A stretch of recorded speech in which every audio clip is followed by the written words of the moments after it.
Namaste. Today we celebrate India's Independence Day, the national revival of Bharat, the remarkable journey of an ancient civilization that is building a vibrant, modern nation. Though India and Israel differ in size, we share a unique story. Both our nations draw strength from an ancient heritage while embracing freedom and innovation. इस्लाम के 3 ताकतवर तरीन ममालिक के इत्तेहाद ने मुसलमानों के सबसे बड़े दुश्मन भारत और इसराइल की सफ़ों में इस वक्त हलचल मचाई हुई है। मक्का मुकर्रमा में पाक, सऊदिया और तुर्क सरबराहान ममालिक इकट्ठे हुए तो इसराइली वजीर आज़म भारतीय वजीर आज़म को फ़ोन करने लगे और दोनों ने मगरबी एशिया में हालिया पेशरफ्त पर ख़ास तौर पर गुफ्तगू की है। इस्लामी ममालिक इत्तेहाद के बाद खबरें गर्दिश करने लगी कि भारत और इसराइल के दरमियान किसी नए मुआहदे का इम्कान है, लेकिन भारतीय हुकूमत ने इसे मुस्तरद कर दिया। लेकिन पाकिस्तान के मुआहदे पर भारत का मौक़िफ़ ज़रूर आ रहा है सामने कि वो इस मामले का जायज़ा ले रहे हैं। इसी दौरान वज़ीर आज़म नेतन्याहू का बेटा यायर, जो कि पॉडकास्टर भी है, उसने मक्का मुआहदे पर सवाल उठाते हुए कहा कि अगर भारत और पाकिस्तान के दरमियान जंग होगी तो क्या तुर्किया और सऊदी अरब इंडिया पर हमला करेंगे, जिससे इसराइली परेशानी मजीद वाज़ेह हो गई। अगर पाकिस्तान पर भारत हमला करता है तो तुर्की और सऊदी दोनों मिलकर उसको बचाएंगे। इस जंगों से हमें कुछ नहीं मिला तो हमें अमन की तरफ आना चाहिए। एक पैराडाइम शिफ्ट की जरूरत है हमारी फॉरेन पॉलिसी को। उधर आए हम, अपने अवाम पे तवज्जो दें, अपनी तालीम पे तवज्जो दें, अपने लोगों के हालात बेहतर बनाएं। ये चीजें हैं करने की। छोड़ दें जंगों शंगों को। और ये जो है नहीं, तो आपने कभी ये मोदी साहब को तो नहीं कहा? वो तो पैसे लगा के जा रहे हैं ना। हम तो ऑलरेडी चांद पे रह रहे हैं, आपको नहीं पता? नहीं, मतलब क्या हम कैसे, हम तो चांद पे नहीं रह रहे। चांद पे पानी है? पानी नहीं है। हाँ, तो इधर भी नहीं है। वहाँ पे गैस है?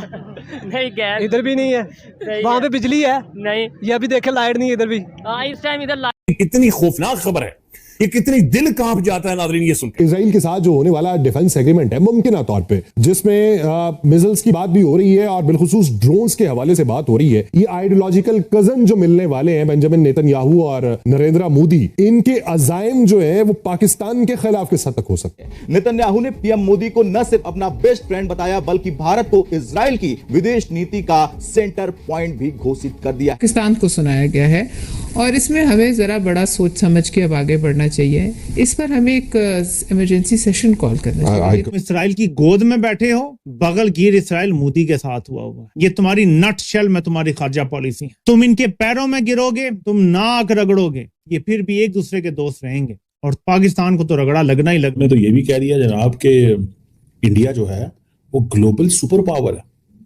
ग्लोबल सुपर पावर है। नेतन्याहू का भारत की ओर हाथ बढ़ाना बताता है कि इजराइल को पता है कि भविष्य की शक्ति का केंद्र कहां है। इस्लामी ममालिक इत्तेहाद के बाद खबरें गर्दिश करने लगी कि भारत और इसराइल के दरमियान किसी नए मुआहदे का इम्कान है। वज़ीर आज़म नेतन्याहू का बेटा, उसने मक्का मुआहदे पर सवाल उठाते हुए कहा कि अगर भारत और पाकिस्तान के दरमियान जंग होगी तो क्या तुर्किया और सऊदी अरब इंडिया पर हमला करेंगे। कुछ शर्म कर लो, ये तुम्हारी खारजा पॉलिसी, ये पेज है तुम्हारी खारजा पॉलिसी। आखिर ना पाकिस्तान ने ना जबरदस्त खारजा पॉलिसी बना। इजराइल जो है अपना एक नेक्सस बना रहा है टुवर्ड्स साउथ एशिया, पाकिस्तान को और चाइना को कंट्रोल करने के लिए, और जाहिर है इजराइल के साथ बहुत क्लोजली अलाइड है अमेरिका भी। तो हमें समझना चाहिए कि it's a bigger game in अ बिगर। तुर्की, याद करिएगा, ये वो देश है जिसने अपने ड्रोन्स, बायरक्तार ड्रोन्स पाकिस्तान को देने का पहले से ही वचन लिया हुआ है।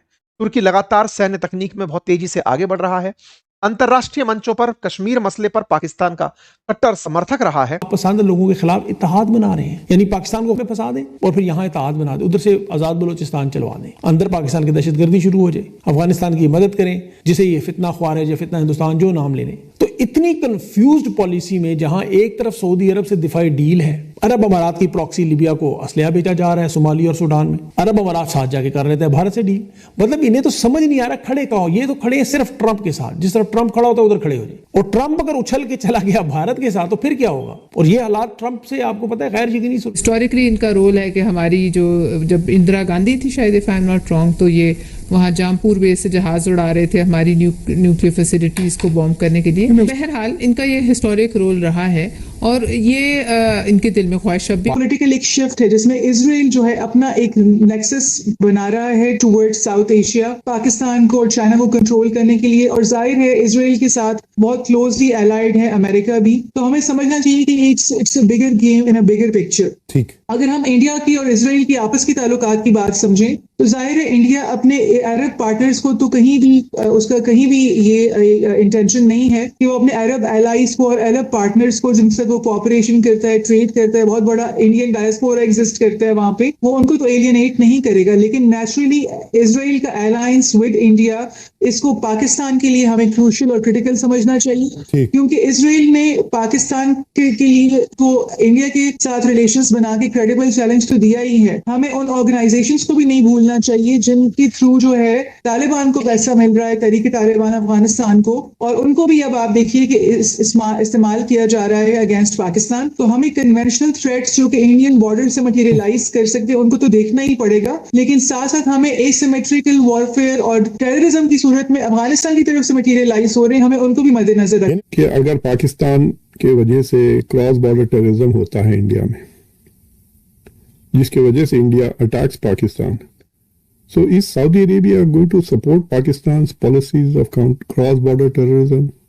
नहीं ना, they are not interested in that. देखिए, मगर फर्क ये है समी साहब कि हिंदुस्तान डजंट केयर।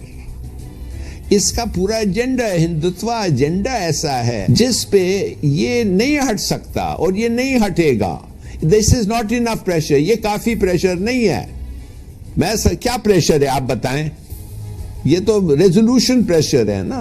हमारे खिलाफ भी बड़े बड़े रेजोल्यूशंस होते रहे, हमारे खिलाफ तो सैंक्शंस आ गए ना न्यूक्लियर प्रोग्राम पे। हमने तो नहीं रोका अपना न्यूक्लियर प्रोग्राम, हमारे खिलाफ सैंक्शंस आ गए और चीजों पे भी। हमने this for us was a क्या कार्डिनल टेनेट ऑफ पॉलिसी, हम पीछे नहीं हटे। हमने तो हिंदुस्तान अब्जॉर्बिंग कश्मीर और खास तौर मोदी जिसका हिंदुत्व एजेंडा है, सवाल ही नहीं पैदा होता है कि वो पीछे हटेगा। और अमेरिका को भी पता है, रूस को भी पता है, चीन को भी पता है, इन अ सेंस हमें भी पता है। नेतन्याहू ने उन्हें फिर से यह बता दिया, गाजा हम अपने तरीके से ऑपरेट करेंगे। हमने बहुत बार पहले भी आपसे कहा है कि इजराइल की असल मंशा गाजा को भी अपना बनाने की ही है। लगातार वो जिस तरह से वहां पर एनक्रोचमेंट में आगे बढ़ता चला जा रहा है, वेस्ट बैंक में अपनी बसावट करता चला जा रहा है, आने वाले टाइम में वो पूरी तरह गाजा को कंट्रोल में ले लेगा। बेंजामिन नेतन्याहू ने भारत को लेकर एक ऐसी बात कह दी है जिसने वॉशिंगटन से लेकर तेहरान तक सनसनी फैला दी। इनकी दोस्ती की कहानी में अब एक नया अध्याय जुड़ने वाला है, जिसे देखकर दुनिया हैरान है और दुश्मन जल रहे हैं। उन्होंने सोमवार को कहा कि इजराइल भारत के साथ अपने रिश्तों को मजबूत करने के लिए बहुत मेहनत कर रहा है। हमें खुद सोचना चाहिए कि हम अपने हालात को किस तरह बेहतर बनाएं। सऊदी अरब से हमारे अच्छे अगर ताल्लुकात हैं, उनको भी हम यूज करें और इंडिया के साथ भी एक रिप्रोशमा करने की कोशिश करें, अमन की तरफ आने की कोशिश करें। और गल्फ कंट्रीज जो हैं, उनके गुड ऑफिसेज अगर हमारे लिए हेल्पफुल हो सकते हैं तो उनसे फायदा उठाएं और अवाम की हालत बेहतर बनाने पे तवज्जो दें। जैसे ही पाकिस्तान, सऊदी और टर्की के बीच में डिफेंस डील साइन हुआ, नेतन्याहू डायरेक्ट पीएम मोदी को कॉल किया और इजरायली पीएम ये भी बोला कि इंडिया सिर्फ हमारा डिफेंस पार्टनर नहीं, हमारा सबसे भरोसेमंद दोस्त भी है। इंडिया और इजराइल एक एंशिएंट सिविलाइजेशन है और हम दोनों एक दूसरे के साथ हैं। इस डिफेंस डील के बाद पाकिस्तान मीडिया में खलबली मच चुकी है। वो लोग ये बोल रहे हैं अब इंडिया इजराइल मिल के कुछ बड़ा प्लान कर रहा है। पाकिस्तान को बहुत जल्द शायद इजराइल अटैक करेगा। अगर इंडिया और इजराइल एक हो जाएगा तो पाकिस्तान को तो कोई भी बचा नहीं सकता। अगर आपको ये जानकारी पसंद आई तो ऐसे ही मस्त और दिलचस्प के लिए मेरे चैनल को अभी सब्सक्राइब कीजिए और हाँ, बेल आइकन को दबाना मत भूलना ताकि हर नया अपडेट सबसे पहले आप तक पहुंचे।